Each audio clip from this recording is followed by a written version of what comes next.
BTS 2025-এ discharge হয়ে military থেকে ফিরে চলে আসবে। জেহোপ তো এই বছরই অক্টোবরে চলে আসবে। বাকি মেম্বার নেক্সট ইয়ার আসবে 2025-এ। সমস্ত বিটিএস আর্মিরা এই দিনটারই অপেক্ষা করছে যে যখন বিটিএস মেম্বাররা একজোট হয়ে যাবে, বিটিএসকে একসঙ্গে দেখবে। 2025-এ বিটিএস কামব্যাক করবে 2025-এ। এটার সম্ভাবনা থাকতে পারে যে বিটিএস 2025-এ আসার পর ওয়ার্ল্ড ট্যুরে যেতে পারে। যখন থেকে বিটিএস আর্মিরা জানতে পারে যে বিটিএস মেম্বাররা মিলিটারিতে যাচ্ছে, তখন থেকেই বিটিএস আর্মিরা জানতো যে 2025-এ যখন বিটিএস মেম্বাররা ফিরে আসবে তখন তাদের কনসার্ট হতে পারে, তারা কামব্যাক করবে এবং ওয়ার্ল্ড ট্যুরে যেতে পারে।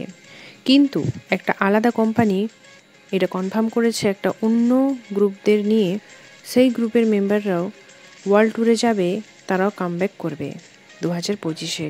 সেই কোম্পানিটা তোমরা ভালোভাবেই জানো, ওয়াইজি এন্টারটেনমেন্ট, যেটার আন্ডারে ব্ল্যাকপিঙ্ক থাকে।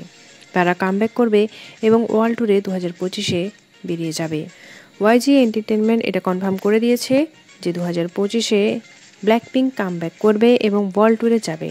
এমনিতেও ব্ল্যাকপিঙ্কের মেম্বার সোলো হিসেবেও কাজ করেছে, কিন্তু একটা গ্রুপ হিসেবে 2025-এ তারা কামব্যাক করবে।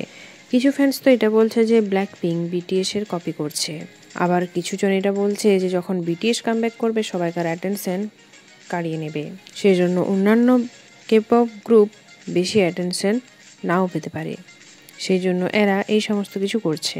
বিটিএস সম্পর্কিত খুঁটিনাটি আপডেট পাওয়ার জন্য চ্যানেলটিকে সাবস্ক্রাইব এবং লাইক করে দাও।